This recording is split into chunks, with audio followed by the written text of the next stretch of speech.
Assalamualaikum warahmatullahi wabarakatuh. Hai anak-anak, bertemu lagi dengan saya Holis Istianah. Pada kesempatan kali ini, saya akan menjelaskan tentang pemikiran dalam Piagam PBB dan Proklamasi Kemerdekaan Indonesia. Selamat belajar ya. Nah, ini dia peta konsepnya. Jadi, nanti kita akan pelajari tentang proklamasi kemerdekaan, meliputi pemikiran dalam Piagam PBB, proklamasi 17 Agustus 1945, dan penegakan kedaulatan negara Indonesia. Baik, kita akan bahas tentang pemikiran dalam Piagam PBB. Ketika Jerman secara resmi menyerahkan diri pada Sekutu pada tanggal 7 Mei 1945, hari tersebut secara resmi menjadi penanda bahwa Perang Dunia II telah berakhir. Perang yang telah berlangsung selama 6 tahun ini menewaskan setidaknya 85 juta nyawa. Dengan berakhirnya perang, maka lahirlah harapan akan dunia yang damai. Ada seorang tokoh yang bernama Winston Churchill, seorang Perdana Menteri Inggris, pada tanggal 8 Mei 1945 mengeluarkan sebuah pernyataan di mana pernyataan tersebut merupakan bentuk penegasan bahwa Perang Dunia II telah berakhir. Selain menjadi Perdana Menteri, Winston Churchill bersama Franklin juga menjadi inisiator sebuah pertemuan penting pada tanggal 14 Agustus 1941. Ini kemudian menghasilkan perjanjian yang dikenal sebagai Piagam Atlantik. Nah, anak-anak, mari kita simak apa isi dari Piagam Atlantik. 1. Tidak dibenarkan adanya mencaplok wilayah negara lain. 2. Pengaturan sebuah wilayah harus disesuaikan dengan keinginan masyarakat setempat. 3. Setiap bangsa berhak menentukan bentuk dan corak pemerintahannya. 4. Mengusahakan perdamaian dunia. 5. Memajukan kerjasama ekonomi dunia dan peningkatan kesejahteraan sosial. Perundingan terakhir di San Francisco melahirkan sebuah rumusan Piagam Perserikatan Bangsa-Bangsa yang kemudian disahkan tepat pada 24 Oktober 1945 oleh 51 negara. Maka dari itu, setiap tanggal 24 Oktober selalu diperingati sebagai Hari PBB. Ada pemikiran luhur yang tertuang dalam Piagam PBB, yaitu diantaranya 1. Tetap menjaga dan mendukung perdamaian di dunia. 2. Menghormati hak asasi manusia sekaligus menjaga persaudaraan antar bangsa. 3. Membangun kerjasama antar negara dalam bidang ekonomi, sosial, budaya, dan lingkungan. 4. Menjadi pelopor dan ikut serta dalam mengambil tindakan yang mengancam perdamaian dunia. 5. Bekerja sama membantu dalam hal kemanusiaan apabila terjadi kelaparan, bencana alam, dan konflik bersenjata. Implementasinya dalam upaya menciptakan keamanan dan perdamaian dunia adalah ada pemelihara perdamaian. Untuk membantu menyelesaikan konflik, pemeliharaan perdamaian telah terbukti menjadi salah satu alat yang paling efektif bagi PBB. Pemeliharaan perdamaian tidak hanya ditujukan untuk menjaga perdamaian dan keamanan, tetapi juga untuk memfasilitasi proses politik, melindungi warga sipil, membantu dalam pelucutan senjata, mendukung proses konstitusional dan pemilihan, melindungi dan mempromosikan hak asasi manusia, membantu memulihkan antar hukum, serta memperluas otoritas negara yang sah. Kemudian ada pembangun perdamaian. Kegiatan-kegiatan membangun perdamaian yang dilakukan PBB bertujuan membantu negara-negara terlepas dari konflik, mengurangi resiko berulang, serta membuat landasan bagi perdamaian dan pembangunan berkelanjutan. Lanjut, ada perlucutan senjata. Dengan didukung kantor urusan perlucutan senjata, Majelis Umum PBB dan badan-badan PBB yang lain bekerja untuk meningkatkan perdamaian dan keamanan internasional melalui pencarian dan penghapusan senjata nuklir dan senjata pemusnah massal lainnya, serta pengaturan penggunaan senjata konvensional. Kemudian ada diplomasi preventif dan mediasi.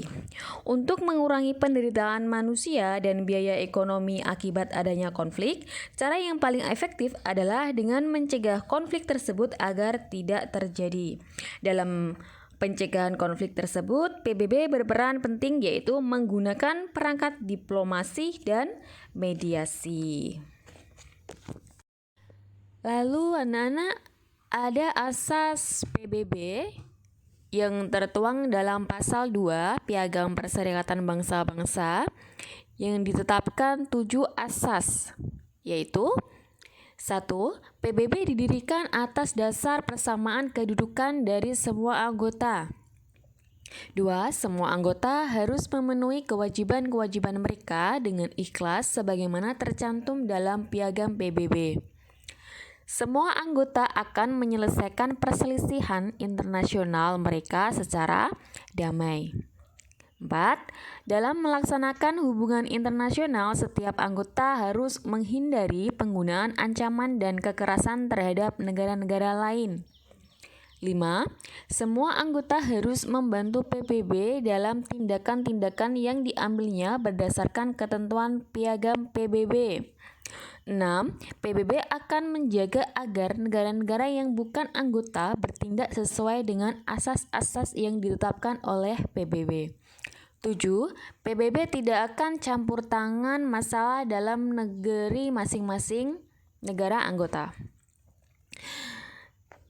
Kemudian ada tujuan Perserikatan Bangsa-Bangsa, yaitu 1. Menjaga perdamaian dan keamanan dunia. 2. Memajukan dan mendorong hubungan persaudaraan antar bangsa melalui penghormatan hak asasi manusia. 3. Membina kerjasama internasional dalam pembangunan bidang ekonomi, sosial, budaya, dan lingkungan. 4. Menjadi pusat penyelarasan segala tindakan bersama terhadap negara yang membahayakan perdamaian dunia. 5. Menyediakan bantuan kemanusiaan apabila terjadi kelaparan, bencana alam, dan konflik bersenjata. Nah, anak-anak, kita sampai pada materi peristiwa sekitar proklamasi kemerdekaan Indonesia. Setiap tahun, tanggal 17 Agustus, seluruh rakyat Indonesia merayakan Hari Kemerdekaan Indonesia. Momentum penting ini merupakan sebuah peristiwa bersejarah yang akhirnya Indonesia menyatakan diri sebagai negara yang merdeka, terbebas dari segala penjajahan dunia. Bagaimana pelaksanaan perumusan dan pembacaan teks proklamasi kemerdekaan pada waktu itu? Mari kita pelajari prosesnya sebagai berikut. Ada peristiwa Rengas Dengklok, perumusan teks proklamasi kemerdekaan, pembacaan teks proklamasi kemerdekaan, kemudian sambutan rakyat terhadap proklamasi kemerdekaan Indonesia. Untuk yang pertama, kita mulai dari peristiwa Rengas Dengklok. Karena berkeinginan segera memproklamasikan kemerdekaan setelah Jepang menyerah tanpa syarat pada tanggal 16 Agustus 1945, golongan muda membawa Soekarno dan Hatta keluar kota, yaitu di Rengas Dengklok. Tujuannya adalah menjauhkan Soekarno dan Hatta agar tak mendapat pengaruh dari Jepang. Sehingga jam 11 bendera Jepang Hinomaru diturunkan oleh rakyat dengan stingklok, kemudian bendera merah putih dinaikkan.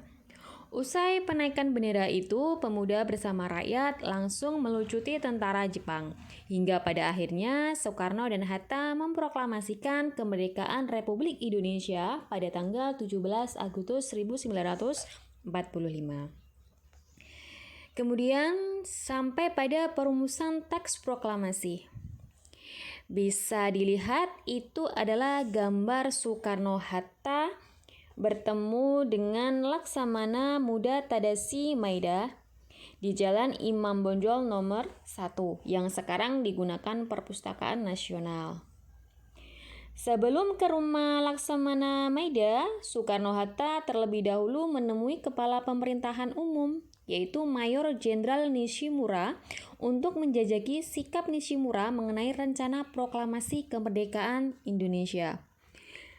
Nishimura ternyata tidak berani mengizinkan adanya rapat PPKI dan proklamasi kemerdekaan Indonesia karena takut disalahkan oleh sekutu.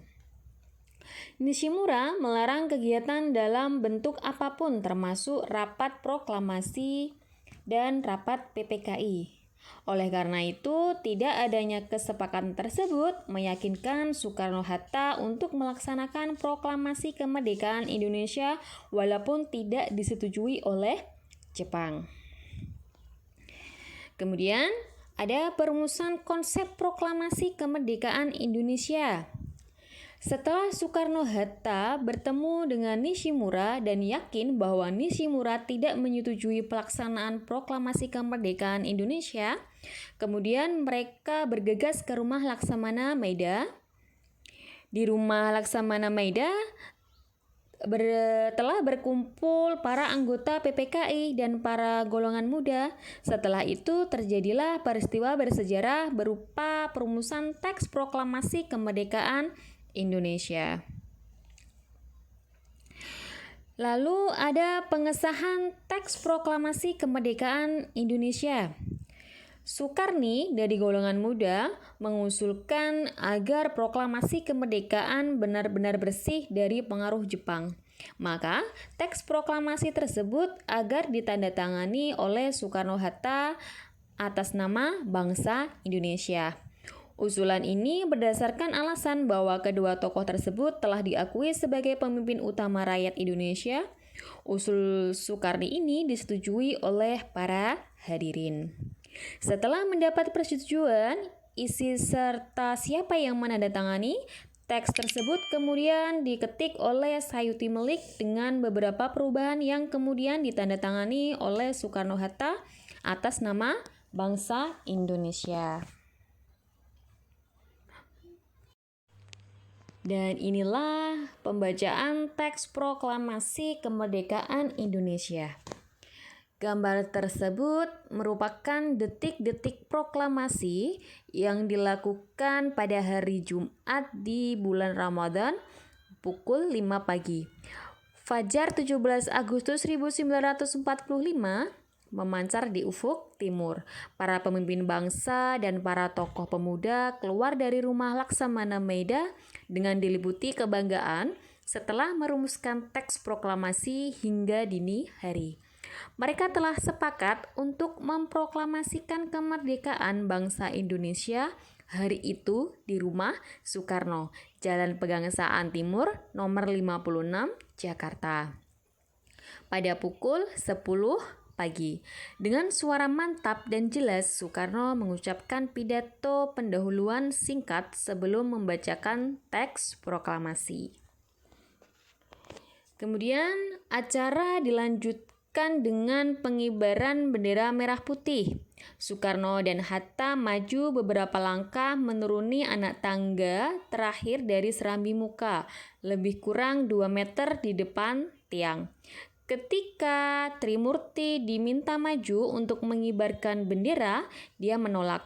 Lebih baik seorang prajurit, katanya. Tanpa ada yang menyuruh, Latif Hendradinirat yang berseragam peta berwarna hijau dekil maju ke dekat tiang bendera.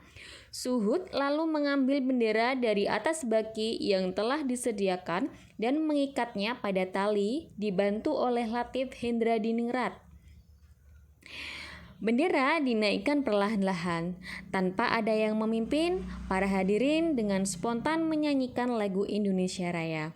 Bendera dikerek dengan lambat sekali untuk menyesuaikan dengan irama lagu Indonesia Raya yang cukup panjang. Seusai pengibaran bendera, dilanjutkan dengan pidato sambutan dari Wali Kota Surwijo dan Dr. Muwardi. Kita sampai pada sambutan rakyat terhadap proklamasi kemerdekaan Indonesia. Penyebaran berita proklamasi dilakukan agar kemerdekaan Indonesia dapat diakui oleh bangsanya sendiri. Sebagai upaya dilakukan dalam rangka penyebaran berita proklamasi, beberapa tokoh diberikan tugas untuk menyebarkan berita proklamasi di berbagai daerah. Ide untuk menyebarkan berita proklamasi kemerdekaan Indonesia berawal dari pesan Dr. Andes Muhammad Hatta kepada Diah. Beliau merupakan seorang wartawan yang ikut hadir dalam perumusan teks proklamasi di Rumah Laksamana Maida. Hampir seluruh harian di Jawa dalam penerbitannya tanggal 20 Agustus 1945 memuat berita proklamasi kemerdekaan dan Undang-Undang Dasar Negara Republik Indonesia. Harian Suara Asia di Surabaya merupakan koran pertama yang memuat berita proklamasi. Beberapa tokoh pemuda yang berjuang melalui media pers antara lain Diah, Sayuti Melik, dan Sumanang. Nah, anak-anak, itulah gambar dari koran yang pertama kali memuat berita proklamasi. Lalu, bagaimana dukungan rakyat terhadap proklamasi kemerdekaan Indonesia? Pada saat itu ada rapat raksasa yang dilakukan di lapangan Ikada. Jadi, Belanda sangat menampakkan ketidaksetujuannya atas kemerdekaan Indonesia dan menunjukkan keinginannya untuk berkuasa kembali atas wilayah tanah air Indonesia. Pemerintah Jepang sendiri tanggal 10 September 1945 telah mengumumkan akan menyerahkan Indonesia kepada sekutu. Menghadapi kenyataan tersebut, para pemuda yang tergabung dalam Komite Van Acti Menteng 31 berperan sebagai pelapor Gerakan Pemuda di Jakarta, memunculkan gagasan untuk mengerahkan massa dalam suatu rapat raksasa di lapangan Ikada, dan rakyat siap mendengarkan pidato para pemimpin bangsa Indonesia. Lalu juga ada pernyataan dari Sri Sultan Hamengkubuwono IX. Tanggal 5 September 1945, Sultan Hamengkubuwono IX mengeluarkan pernyataan sebagai bentuk dukungan terhadap Republik Indonesia, yaitu 1. Negeri Yogyakarta Hadiningrat yang bersifat kerajaan adalah daerah istimewa bagian dari negara Republik Indonesia. 2.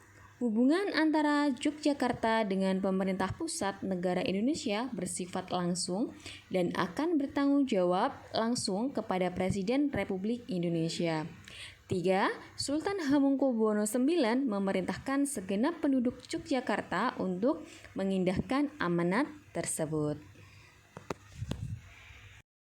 Nah, kita sampai pada penegakan kedaulatan negara Indonesia, yaitu dilakukan sidang-sidang PPKI pada tanggal 18 Agustus 1945 yang membentuk serta mengesahkan Undang-Undang Dasar 1945, memilih dan mengangkat presiden dan wakil presiden, serta membentuk KNI.